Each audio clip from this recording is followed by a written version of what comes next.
عالیہ صاحبہ، جس طرح امیر عباس صاحب بھی فرما رہے ہیں، ایک بڑا سٹرونگ اسکول آف تھاٹ ہے، اور وہ یہ ہے کہ جس قسم کی درخواست آپ نے دی ہے، عمران خان صاحب نے دی ہے سپریم کورٹ کے اندر کہ جی یہ نیب کی ترامیم جو کی گئی ہیں غلط کی گئی ہیں، عجلت میں کی گئی ہیں. اب ایسے اور بہت سارے وینچرز ہیں، پلیٹ فارمز ہیں جس کے اوپر آپ ایک ٹف ٹائم دے سکتے تھے اس حکومت کو. آپ نے وہاں سے بھی جو ہے وہ راہ جو ہے وہ جدا کر لی، اور اب بلکہ پنجاب اور کے پی اسمبلی بھی ڈیزالو کرنے جا رہے ہیں. آپ کو لگتا ہے کہ دس از اے رائٹ اسٹریٹجی؟ کیونکہ بہت سارے لوگوں کا خیال ہے کہ no this is not the right strategy. آپ کو کوئی فائدہ صرف پولیٹیکل شاید فائدہ ہو رہا ہو، لیکن لیگلی فائدہ تو بہت ساری چیزیں جس میں آپ کو نہیں ہو رہا، اور ایونچولی ملک کو نقصان ہو رہا ہے. آپ ان کو روک سکتے تھے، نہیں روک پائے. بسم اللہ الرحمن الرحیم. Thank you.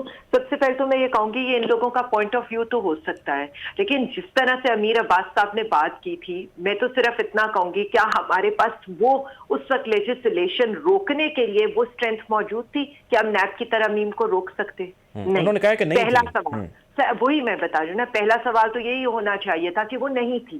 ٹھیک ہے. اس کے بعد ایک پارلیمنٹ، ایسی پارلیمنٹ جس پارلیمنٹ کا صرف مقصد یہ ہو کہ اپنے لیے یعنی پرسن اسپیسیفک، یہ جو ابھی بات ہو رہی تھی نا کہ جو نیب کی ترامیم ہے وہ پرسن اسپیسیفک نہیں ہے. میں ابھی وقفے میں اگر مجھے پتا ہوتا کہ ہم نے اس پر بات کرنی اور میں اسی پر ابھی ریسرچ بھی کر رہی تھی. پرسن اسپیسیفک ہے.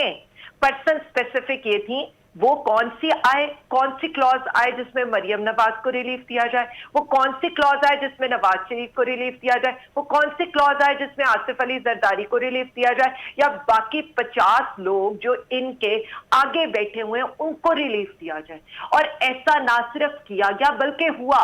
اب آپ مجھے یہ بتا دیں، یعنی 5 روپے سے 10 روپے کا دھنیا چوری کرنے والے کو تو ہم جیل میں سڑوائیں گے، لیکن یہاں پر ہم یہ رکھ دیں کہ 49 کروڑ 999 روپے کی جو کرپشن کرے گا نا وہ تو نیب کے اندر نہیں آ سکے گی. 50 کروڑ کی کرپشن نیب کے اندر آئے گی.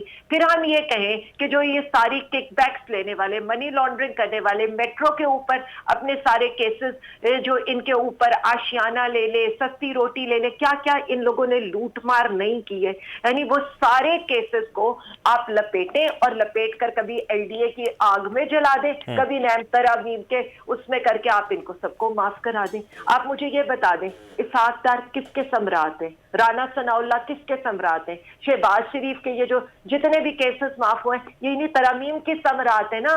اور پھر میں تو یہاں پر یاد کراؤں گی مفتاح اسماعیل صاحب کی اسٹیٹمنٹ، جو مفتاح اسماعیل صاحب کہتے تھے کہ نیب میں ترامیم اسٹیبلشمنٹ کرنا چاہتی تھی. تو اسٹیبلشمنٹ میں بھی کون کرنا چاہتا تھا؟ یہ وہ جاتے جاتے اللہ بھلا کرے ہمیں بھی پتہ لگ گیا کہ 6 سالوں کے اندر 12 ارب روپے آ گئے کسی کے اکاؤنٹ کے اندر، اور بعد میں انہی کے اوپر NRO2 لینا تھا جس کے چکر کے اندر انہوں نے یہ ساری پوری پی ڈی ایم کے لیڈرز، ان کے سارے اشتہاریوں اور فراریوں، ملزموں، مجرموں کو NRO2 میں لپیٹ دیا اور اس ملک کے ساتھ جو ظلم کیا ہے. اور میں تو آج صرف اتنا کہوں گی کہ جسٹس اعجاز الاحسن نے جو ریمارکس کیے ہیں، یعنی نیب ترامیم کے بعد اب جو اس ملک کی رینکنگ ہوگی نا، پاکستان پتہ نہیں کون سے نمبر پر 100 نمبر سے بھی نیچے جا چکا ہوگا.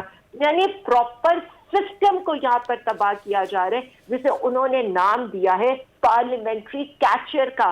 یعنی ان لوگوں نے یہ صرف لوٹ مار کے لیے آئے تھے، اور ہمیں سب لوگ یہ کہتے ہیں ہمیں اس پارلیمنٹ میں بیٹھ جانا چاہیے تھا جس پارلیمنٹ کا پرپس عوام کو ریلیف دینا نہیں تھا، عوام کو تکلیف اور چوروں کو ریلیف تھا. ٹھیک ہے.